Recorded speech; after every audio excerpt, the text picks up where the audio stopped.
All right, so we're going to talk about the hand now, and the hand has a lot of masses that can change direction. You can have masses facing 15 different directions. So we're going to keep things like a big mitten, very simple at first. So we're going to, in a mitten, you have like basically the shape of the palm and the shape of the fingers, and then the thumb is separate. So we're going to do the same thing here. So I'm going to go from the wrist. I'm going to start light and loose, just like I do on the drawings of the whole figure. Right? Make a map.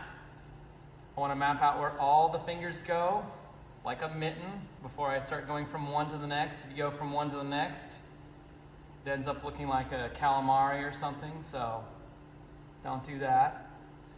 Remember that your fingers taper inwards slightly towards your middle finger, right? So middle finger's the longest, the other ones taper in towards that.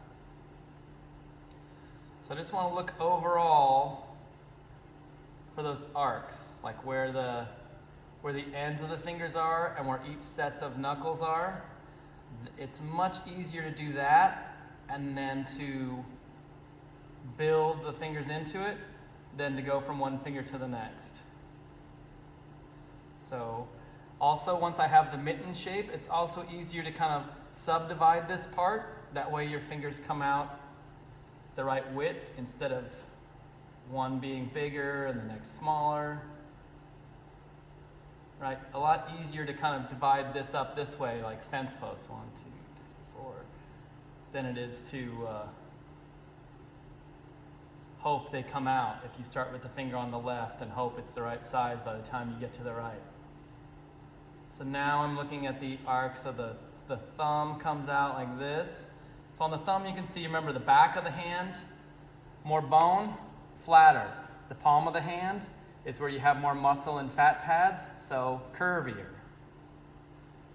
So even on each finger, right? The back of the thumb is where I have fingernail, right? Flatter and rounder on there. I don't want to make it like a hot dog, right? No hot dog fingers. It's actually, if you want to think of the fingers like a food shape, a French fry is better. Like a little bit squared off rather than rounded off. So,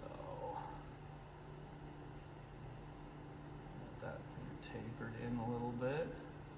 This one coming down, the longest one. This one. So I'm building up the whole thing at once, not going from like one little thing to the next. The lights and darks can also really help you show where things are going, right? I have the light coming from top left. So as I go from this set of knuckles down to the next, the fingers are a little darker down here, right? They're lit at the top. And then at this set of knuckles here, they're in shadow.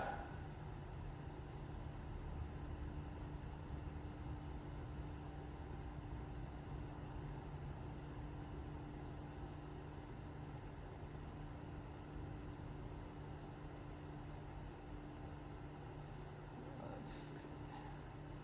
So now I'm starting to be a little bit more decisive about where the fingers are.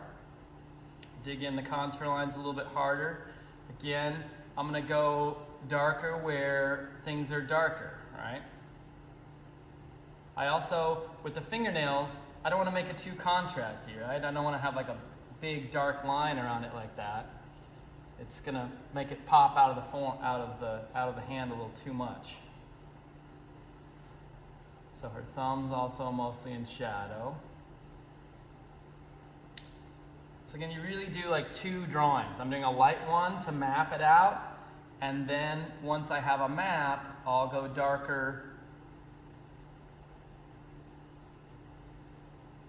when I'm more confident about where things are. And we see this over and over again in all those old master drawings. Like Michelangelo, you see those little places where he's starting his drawings a lot lighter, and then he goes dark, and he could carve it out of marble. So now, I also noticed that where things are in shadow, I'm using the Conte more. Where things are lit, I'm not going to have that much contrast. We all have a little bit of, veins and tenon in the back of our hand. The tendency, there's a danger of making it too contrasty. If we have a little bit of detail up here, we want to keep it very light. We don't want to make a piggy bank, right? And what I mean by a piggy bank here, do a little piggy bank. All right, we got a little pig.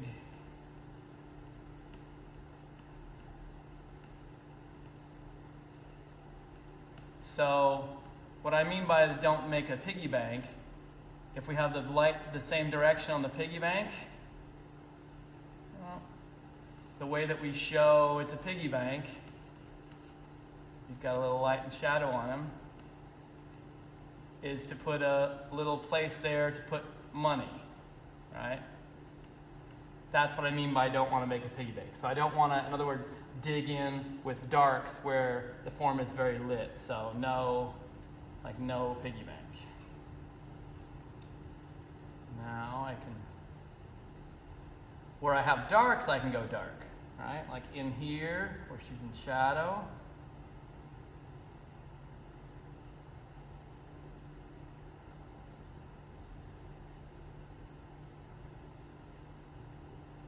Now, as I start to come up here to the knuckle is tenon passing over this, so I'm not gonna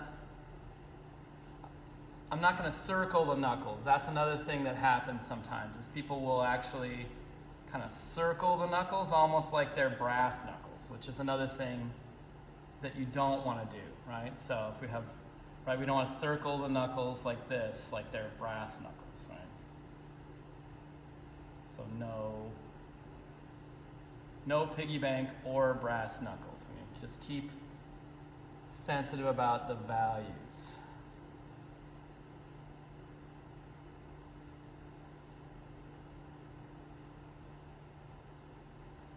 So from this point, for a longer drawing,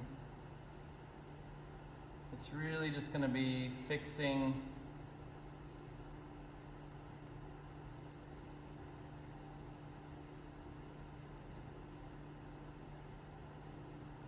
what I have here so far. All right.